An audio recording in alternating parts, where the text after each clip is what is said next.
Good morning and welcome to RANsquawk's morning briefing for Thursday the 15th of April. Taking a look at what we've seen so far here in Europe, it seems to be the persistent concerns around Greece that are driving the markets thus far.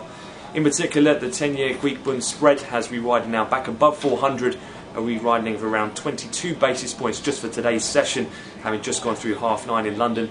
No new particular news, but the fact that we're back above that 400 level, we've pretty much recouped any of the tightening that was seen at the weekend when the EU and IMF outlined that aid mechanism on Sunday. With that spread now back above 400, it's pretty much going to reignite those concerns around how Greece can refinance its debt via the market without triggering that EU aid. And thus, at the moment, with that, euro has continued to weaken across the board. Euro dollar in the currency pair is currently down around 80 pips, and it's reflected across the board in the currencies. And as well, Bund futures taking a safe haven bid up around 20, or up in positive territory now, having opened lower for the session. Around 30-tick move there from the open to where we trade at the moment for bunds.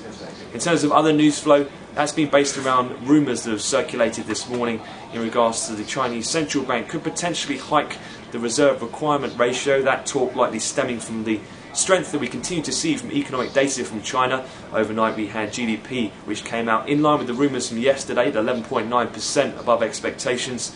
Allied that as well to a weaker CPI, and also industrial production on a year-on-year basis coming in at just over 18%, so still putting in some massive gains there. We haven't seen anything as yet from the Chinese central bank, but again they often do this in an unscheduled way, and we could see it any time in the next hour if it were to happen. So keep a very close eye out on the reserve requirement ratios. Currently stands for big banks in China at 16.5%. Take a look then at the rest of the session. It's going to be heavily dominated by economic releases from the US. We'll have the weekly jobless numbers. Looking at the schedule here, we have Empire Manufacturing, the TICS data, Philadelphia Fed, and the NAHB Housing Market Index. So quite a lot of things to get through today. In terms of that concludes our wrap up for the morning. We'll have further updates throughout the afternoon, so please tune in again to the RANsquawk channel. So I wish you all a great trading day.